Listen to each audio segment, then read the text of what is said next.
শরীয়তপুর সদরের দাঁতপুর ও ডোমসার এলাকায় ডাকাতিতে বাধা দেয়ায় স্থানীয়দের ওপর হামলা হয়েছে। গুলিবিদ্ধ তিনজন হাসপাতালে ভর্তি। এ বিষয়ে আরও জানাতে শরীয়তপুর থেকে যোগ দিচ্ছেন সহকর্মী সগীর হোসেন। সগীর, যে তিনজন গুলিবিদ্ধ রয়েছে তাদের শারীরিক অবস্থার ব্যাপারে কি তথ্য জানতে পেরেছেন? এই ডাকাতির চেষ্টাটি আসলে কখন নাগাদ হয়? পুলিশ কোনো পদক্ষেপ নিয়েছে কি?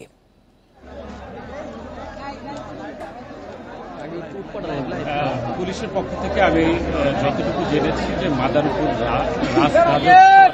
এলাকায় ঘর ঘেটে ডাকাতি শুরু করে ডাকাতরা, তখন স্থানীয় লোকজন যে আগ্নেয়াস্ত্র থাকে সেই অস্ত্র দিয়ে গুলি করলে ওই মাদারপুর যে বর্ডার রয়েছে দাঁতপুর শরীয়তপুরের এলাকা দাঁতপুরে দুজন গুলিবিদ্ধ হয়। তাদের কিন্তু সদর হাসপাতালে আনা হয়েছে।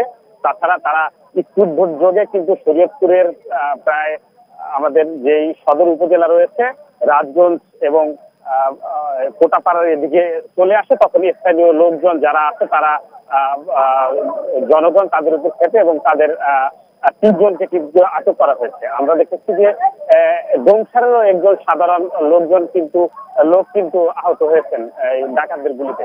পরবর্তীতে স্থানীয় লোকজন খেপে গেলে তাদের ওই স্পিড বোট জব্দ করে এবং তিনজন ডাকাতকে গুরুতর মেরে আহত করে। এর মধ্যে আমরা দুইজনকে দেখেছি সদর হাসপাতালে এনেছে। পাশাপাশি যারা ডাকাতের গুলিতে গুলিবিদ্ধ হয়েছেন তাদেরও কিন্তু সদর হাসপাতালে আনা হয়েছে।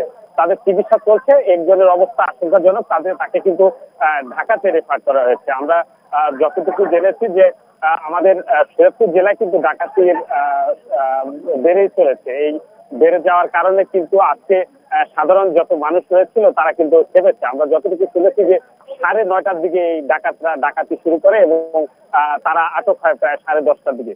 এই ছিল শরীয়তপুর থেকে ডাকাত নিয়ে সর্বশেষ।